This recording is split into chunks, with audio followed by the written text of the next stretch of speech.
மக்களே இன்னைக்கு எங்கே போயிட்டு இருக்கோம் பார்த்தீங்கன்னா பதினி தான் மக்களே போயிட்டு இருக்கோம். வெயில் ரொம்ப அதிகமாக இருக்கனால சரி பதினி குடிக்கலாம் ஃப்ரெண்ட்ஸ் எல்லாம் சொன்னாங்க. சரி நாங்களும் ட்ராவல் பண்ணி போயிடுச்சுங்க. ஒசூரில் இருந்து நாங்கள் திருப்பத்தூர் வந்துருக்கோம் பதினி குடிக்க. சரி அங்கே வந்து கொஞ்சம் நேரம் ரெஸ்ட் எடுக்கலாம்னு பார்த்தா இந்த ஆட்டு சண்டையை கொஞ்சம் நேரம் பார்த்துட்டு கோழி குஞ்சு அழகாக இருக்குங்க. இதே கொஞ்சம் நேரம் வேடிக்கை பார்த்துட்டு அடுத்து பதினி குடிக்க கிளம்பிடுங்க. நாங்கள் ஃப்ரெண்ட்ஸோட கேங்காக வந்ததுனால பயங்கர என்ஜாய்மெண்ட்டாக இருக்குது. ஸோ நீங்களும் மறக்காமல் எங்கெல்லாம் போனீங்கன்னா ஃப்ரெண்ட்ஸோடு போங்க, செம்ம ஃபன்னாக இருக்கும்.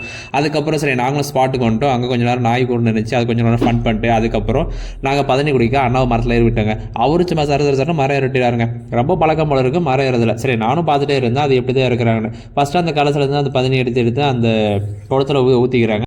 எல்லா பானையிலும் பதினி இருக்குன்னு கேட்டிங்கன்னா இருக்காது மக்களே. ஏன்னா பார்த்தீங்கன்னா ஒரு சில பானையில் பதினி போடும், இல்லை பதினி போடாது. சரி இது பார்த்தீங்கன்னா நான் அந்த அண்ணா எடுத்து கேட்டு தெரிஞ்சுக்கிட்டேன். மழை காலத்தில் பார்த்தீங்கன்னா பதினி கட்ட மாட்டாங்க. ஏன்னு கேட்டிங்கன்னா அந்த தண்ணியெல்லாம் உள்ளே போயிரு சொல்லிட்டு பதினி இறக்க மாட்டாங்க. சரி அதுக்கப்புறம் பதினெல்லாம் இறக்கிட்ட அப்புறம் அந்த குடத்துலேருந்து இன்னொரு குடத்துக்கு மாற்றி எங்கள் வீட்டு கொடுத்தாங்க. சரி நாங்களும் எடுத்து எப்படி குடிச்சு பார்த்தா பயங்கரமாக இருக்குது மக்களே. நீங்களும் பதினி குடிச்சிருக்கலாம்னு சொல்லிட்டு கமெண்ட் பாக்ஸில் கமெண்ட் பண்ணுங்கள் மறக்காம.